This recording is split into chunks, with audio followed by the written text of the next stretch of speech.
हर हर महादेव। नमस्कार। आज की कथा का नाम है साधक की कसौटी। एक शिष्य ने अपने आचार्य से आत्म साक्षात्कार का उपाय पूछा। पहले तो उन्होंने समझाया, बेटा यह कठिन मार्ग है, कष्ट साध्य क्रियाएं करनी पड़ती हैं, तो कठिन साधनाएं नहीं कर सकेगा। पर जब उन्होंने देखा कि शिष्य मानता नहीं, तो उन्होंने 1 वर्ष तक एकांत में गायत्री मंत्र का निष्काम जाप करके अंतिम दिन आने का आदेश दिया। शिष्य ने वही किया। वर्ष पूरा होने के दिन आचार्य ने झाड़ू देने वाली स्त्री से कहा कि अमुक शिष्य आवे तब उस पर झाड़ू से धूल उड़ा देना। स्त्री ने वैसा ही किया। साधक क्रोध में उसे मारने दौड़ा, पर वह भाग गई। वह पुनः स्नान करके आचार्य सेवा में उपस्थित हुआ।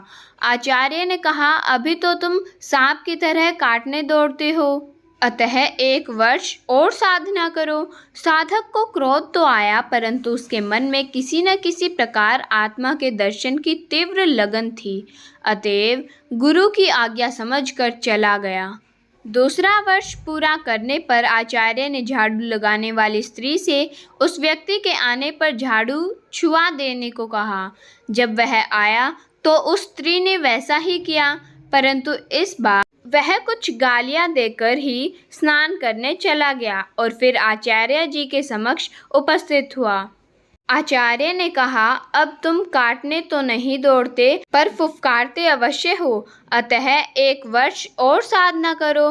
तीसरा वर्ष समाप्त होने के दिन आचार्य जी ने उस स्त्री को कूड़े की टोकरी उड़ेल देने को कहा। कि वैसा करने पर शिष्य को क्रोध नहीं आया, बल्कि उसने हाथ जोड़कर कहा, हे माता, तुम धन्य हो। 3 वर्ष से मेरे दोष को निकालने के प्रयत्न में तत्पर हो। वह पुनः स्नान कर आचार्य सेवा में उपस्थित हो उनके चरणों में गिर पड़ा। यदि आपको यह कथा अच्छी लगी तो चैनल को सब्सक्राइब अवश्य करें। धन्यवाद।